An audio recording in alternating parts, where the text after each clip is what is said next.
Olá, uma ótima tarde para você, 4 horas e 39 minutos agora, você está no Massa News Live On, seu direito. Quando aparece esse selo aqui, ó, a gente vai falar do que você pode, do que você deve e do que você também tem que se atentar na hora de comprar um bem. Hoje nós vamos falar de um assunto que interessa muita gente, principalmente quem está pensando em comprar um imóvel. E para a gente falar sobre esse assunto, nós temos hoje aqui a ajuda no nosso Massa News Live On, do Marcelo Rubel, que é advogado, e também do Júlio Engel, que é nosso colunista do massanews.com. Os dois que vão nos ajudar nesse tema que às vezes parece espinhoso, mas, porém, regularização de imóvel e também o direito imobiliário dá um nó na cabeça das pessoas, principalmente aqueles que só sabem superficialmente sobre o assunto, né? Boa tarde para vocês. Boa tarde. Eduardo, começa pelo nome já, né? Direito imobiliário já não é, não é uma nomenclatura tão comum quanto as pessoas estão acostumadas e normalmente envolve o bem, o principal bem das pessoas, que é o imóvel. Existe muito dinheiro? É muito dinheiro envolvido normalmente, para a maioria das pessoas ali, toda a economia dela está resguardada no imóvel, né? Se aplicam sobre essas relações imobiliárias uma série de leis, se aplica direito do consumidor, direito civil, existem situações de locação, legislação do próprio município para questões urbanísticas. Então, esse conjunto de normas que a gente chama de direito imobiliário, realmente ele é muito complexo. Até para nós, como operadores do direito, né, como advogados, sempre exige que a gente faça estudos antes de poder dar uma opinião concreta ali para os nossos clientes. Marcelo, a gente estava falando antes da live começar, é até um tema também que ele vive se atualizando, né? Ele vive se modificando, ou às vezes tem sempre aquele detalhezinho que a pessoa deixa passar em branco ou que não é colocado, não está claro para o consumidor, né? Realmente é um tema que ele está numa eterna constância, né? O que você tem um entendimento hoje, ele pode mudar amanhã, e assim de maneira sucessiva. Então, até para os operadores do direito, né, é um tema complicado que exige muito estudo e muito acompanhamento, né? Então tá aí, você que está entrando agora na nossa live, já compartilha, aqui tem o nosso botãozinho compartilhar, estou fazendo isso agora também, ó. Vamos compartilhar juntos para que mais pessoas participem do nosso bate-papo. Você pode também participar com perguntas. Já tem gente entrando aqui, a Patrícia Cristiane Souza Antunes, o Paulo Éder dos Santos, Andresa Pimentel, Lu Clock está aqui com a gente, Erivan Vanessa também, o Alan Costa, que está lá em Santa Catarina. Bastante gente já está entrando, já tem bastante gente compartilhando também. A gente vai ajudar você a desvendar esse quebra-cabeças que é o direito imobiliário. Uma dúvida que as pessoas tem, e até eu recebi aqui mais cedo da Aparecida aqui de Ponta Grossa, ela quer saber escritura pública e registro de imóveis. Tem alguma diferença ou tudo é a mesma coisa? Bom, eu Fique à vontade. vou iniciar aqui. Existe uma diferença, sim. Inclusive, é um tema muito atual, inclusive. A gente estava falando dessa constância, né, nas mudanças.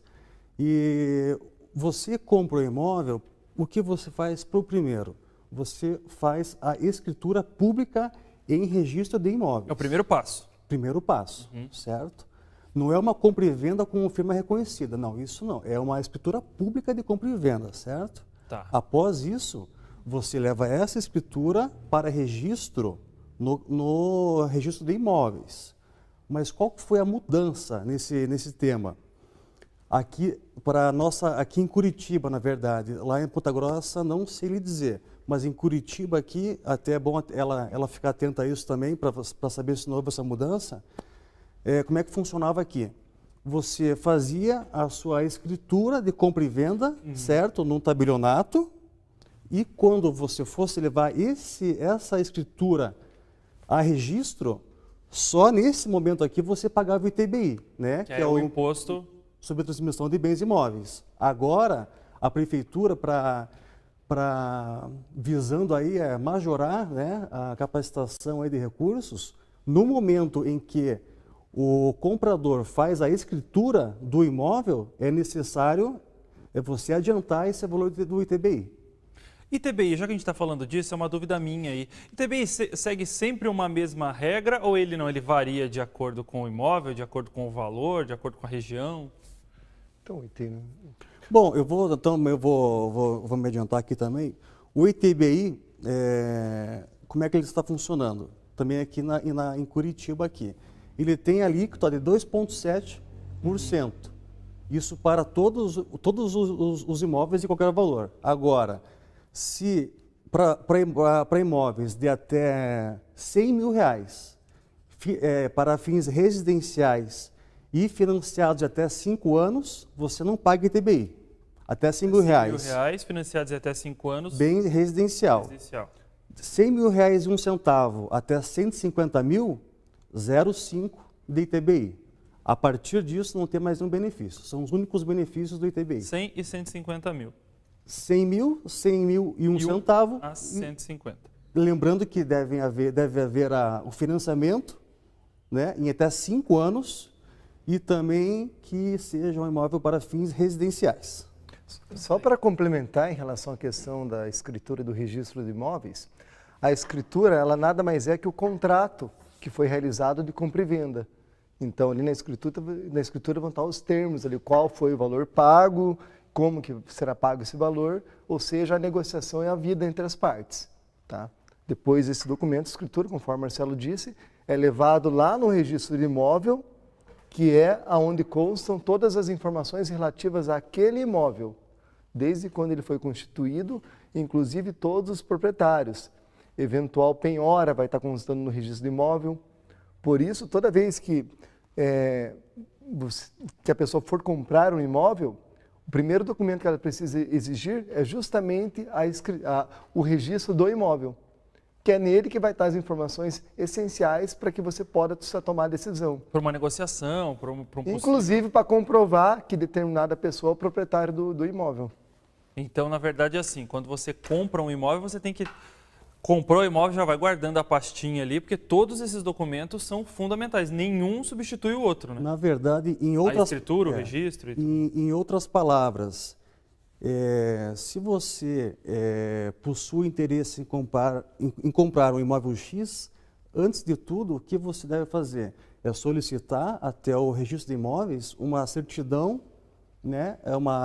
Uma matrícula do imóvel atualizada, para saber se nesse imóvel não há alguma penhora ou que realmente ele seja de propriedade de quem está lhe vendendo, não tem alienação, algo assim. Para você entendeu? não cair numa... O que é alienação? Para quem não entende, que a gente sempre ouve falar, né? Aquele carro ou aquele imóvel está alienado a uma terceira pessoa? Bom, a alienação aqui, quando o Marcelo fala, ele diz respeito... Quando você realiza, vou tentar exemplificar, né? Até trazendo aqui o veículo que as pessoas normalmente têm mais contato com a alienação. Uhum. Quando você realiza a compra de um bem, a compra do veículo financiado, o que acontece? Esse bem ele é dado em garantia para o banco caso você não pague o financiamento. Sim. Entendeu? Então se chama, é um contrato, digamos, adjacente ao teu contrato de financiamento, que é o contrato de alienação. E a mesma coisa acontece no imóvel. Se você compra um imóvel financiado, esse imóvel ele fica alienado ao banco que te financiou. Até você pagar todas as suas parcelas. Isso. Caso você não pague, o banco pode fazer a retomada desse imóvel, tá? É como se fosse uma propriedade do banco. Uma garantia.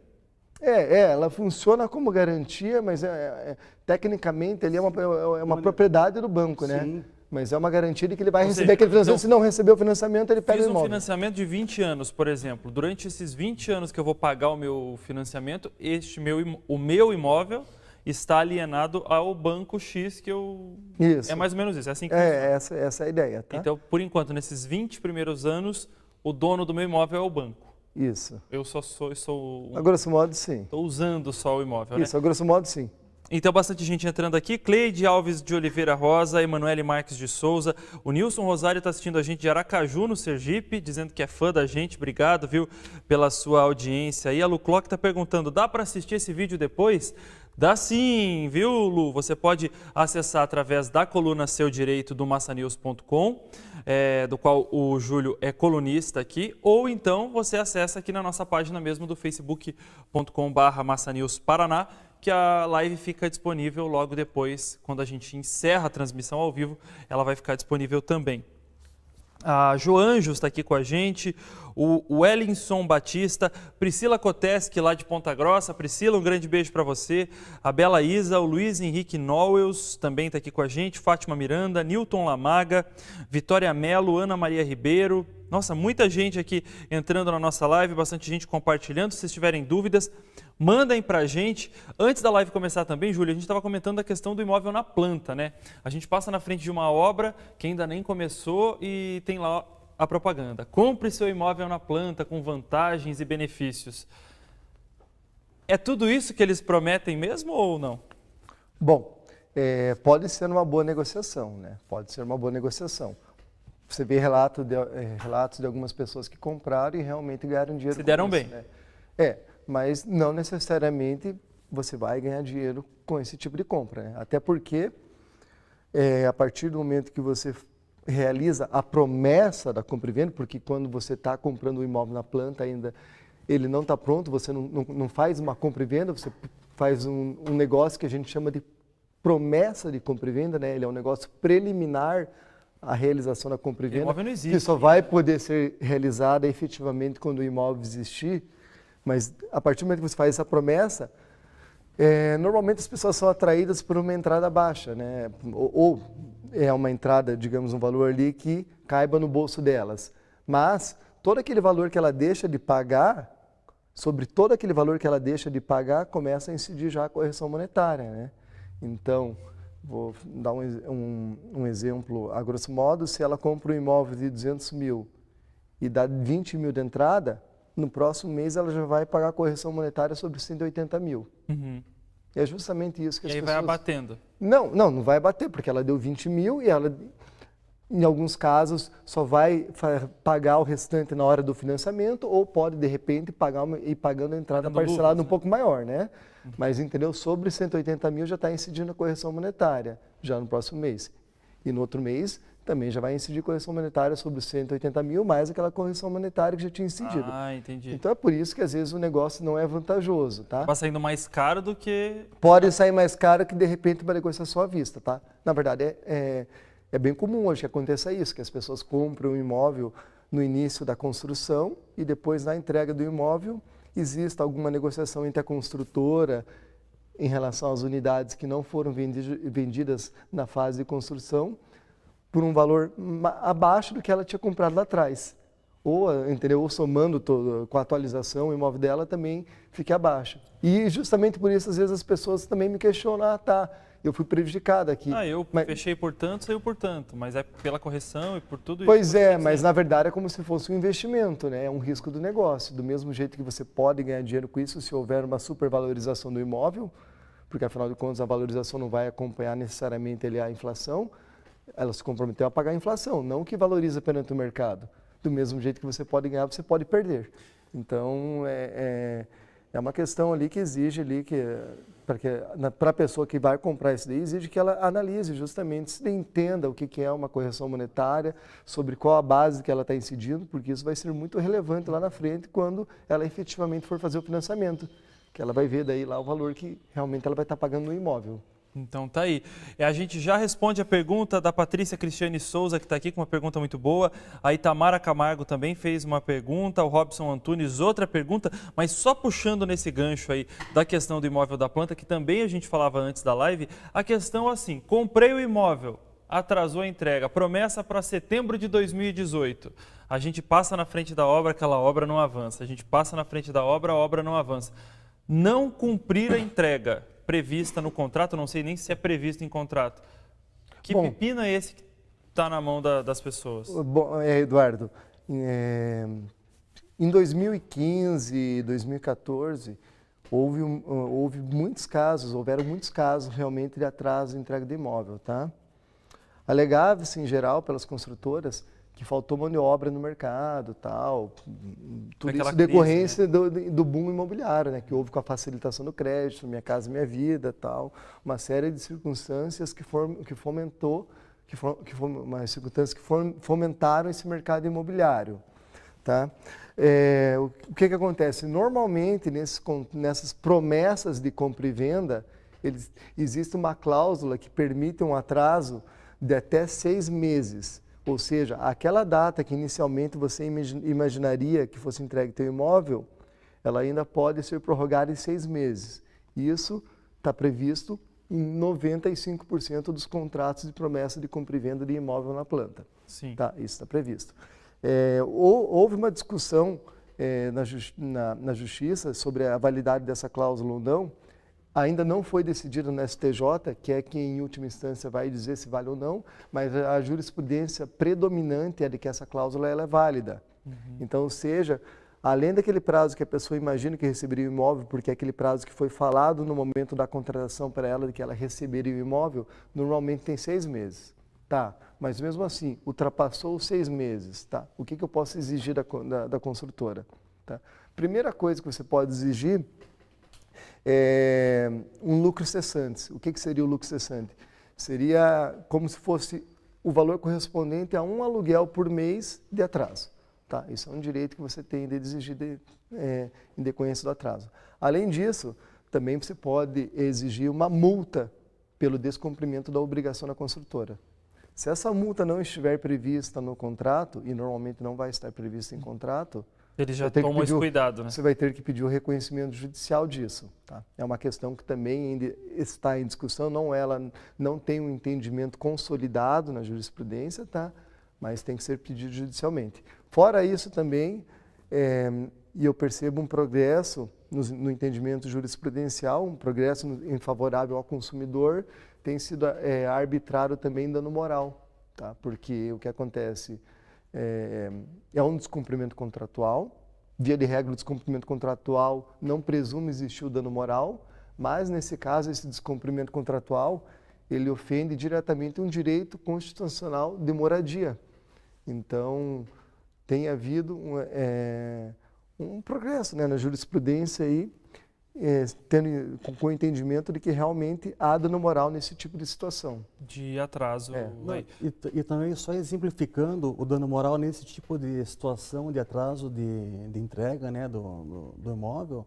Por exemplo, aquele casal, né, recém-casado, assim, vou casar aqui em dezembro e o meu imóvel vai ser entregue em janeiro. Aí o imóvel... Conheço gente que já passou por isso. Aí o imóvel não é entregue. Aí esse casal tem que morar na garagem do pai do noivo, entendeu? Isso é uma situação que ajuda a agravar o dano moral também. É um caso clássico aí, digamos assim. É uma situação. Que é um planejamento em cima de outro planejamento. Faz um planejamento, é isso mesmo. Eu vou pedir pro pessoal ali de cima, o Rodrigo me ajudar com as perguntas da Itamara Camargo e do Robson Antunes, e do Enoque também. Enquanto isso, eu faço a pergunta da Patrícia Cristiane Souza Antunes. As imobiliárias podem cobrar 1% do valor do imóvel mais o IGPM? As imobiliárias ou ela está falando as imobiliárias, ela está perguntando aqui. Eu imagino que ela está falando de um contrato de uma promessa de compra e venda, onde você vai fazer uma parte do pagamento parcelada. Tá? Eu imagino que ela está falando disso. Se a imobiliária for a proprietária do imóvel e está vendendo o imóvel, que eu imagino que seja a situação dela também, eles podem cobrar realmente 1% mais a correção monetária.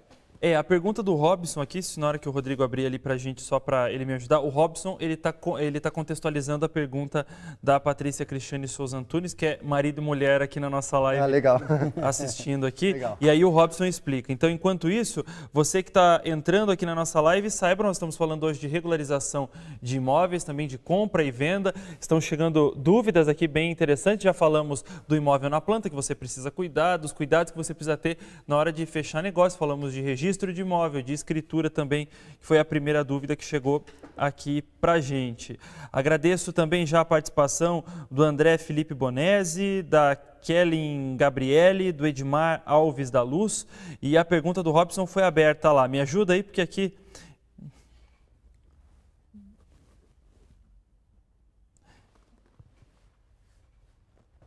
Olha, eles estão cobrando assim, 1% ao mês, 1% ao mês certo no segundo ano. São 24% no terceiro e 36% no... Aí ele não complementou, ou seja, um juro em cima de juro, mais ou menos isso. Eu não estou entendendo muito. Se você puder contextualizar se é uma compra...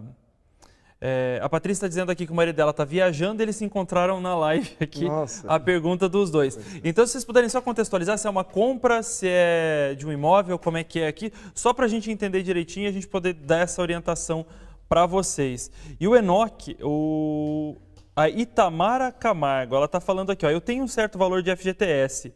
Eu não pude utilizar no meu financiamento por aparecer um imóvel em meu nome.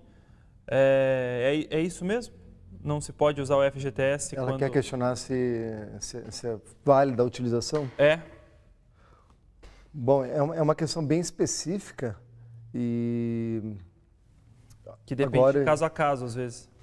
Pois é, depende da legislação específica da FGTS agora ali. Eu realmente, em relação a essa questão aí, eu nunca tive nenhum contato com... Mas talvez... Mas eu imagino que faça sentido só poder utilizar para um imóvel mesmo. Aqui, salvo engano, você pode utilizar o FGTS na compra do primeiro imóvel e... não. Aqui na Coluna Seu Direito a gente faz o seguinte, é um tema que despertou dúvida, a gente pode abrir para uma próxima Coluna Seu Direito, talvez a resposta e talvez o uso do FGTS também para você, ou viu?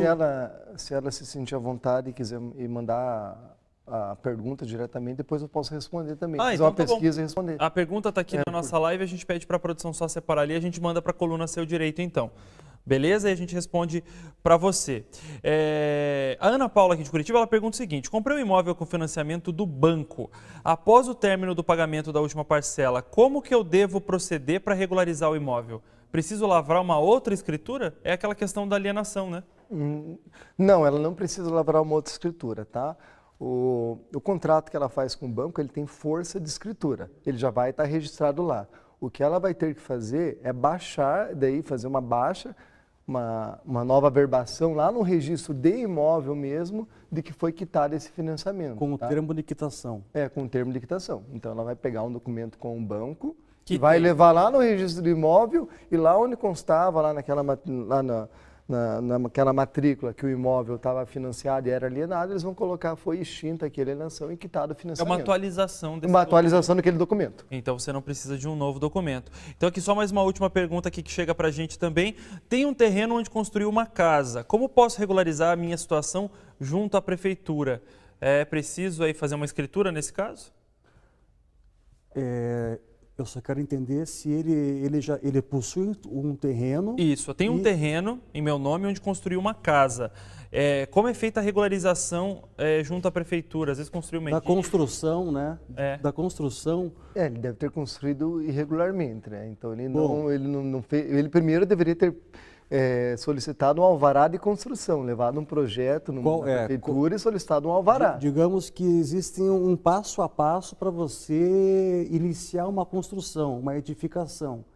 Primeiro, você deve apresentar uma planta, né, com um projeto emitido por um funcionário que tenha o CREA, né, que seja um engenheiro civil de preferência, né, o arquiteto até determinada metragem também pode. E levar esse projeto até a prefeitura. A prefeitura vai analisar, vai ver se foram respeitadas todas as limitações e vai dar ok, ó, aqui está o seu alvará para a construção. Aí você pode iniciar essa construção. Após essa construção concluída, a prefeitura vai lá, vai verificar se está em ordem e aí vai te dar o O Apitz. É o extinto Apitz, CVCO, né? CVCO. Agora o CVCO. Tá, mas no caso dele, ele já construiu, né? Ele já construiu. Ah, é Bom, verdade. Então, verdade. agora aí ele ainda existe como ele regularizar, desde que a construção obedeça Esteja às normas nas do normas, município, né? Então, ele vai ter que contratar um engenheiro, um profissional, para poder fazer um projeto para ele e ele levar isso perante o município e pedir a regularização. Às vezes terá que ser feita O engenheiro algum- vai ter que se basear na construção que ele fez, porque a prefeitura vai lá e vai verificar se, né, se bate a Pode ser que ele tenha que alterar, né? Então, Pode isso ser que significa que pode ser que ele tenha que alterar a existe algum construção dele. recuo a maior ali. Então tá aí. Antes de construir, você precisa, antes de qualquer coisa, pedir autorização para a prefeitura também, para que não haja esse tipo de problema que eles estão falando na live aqui.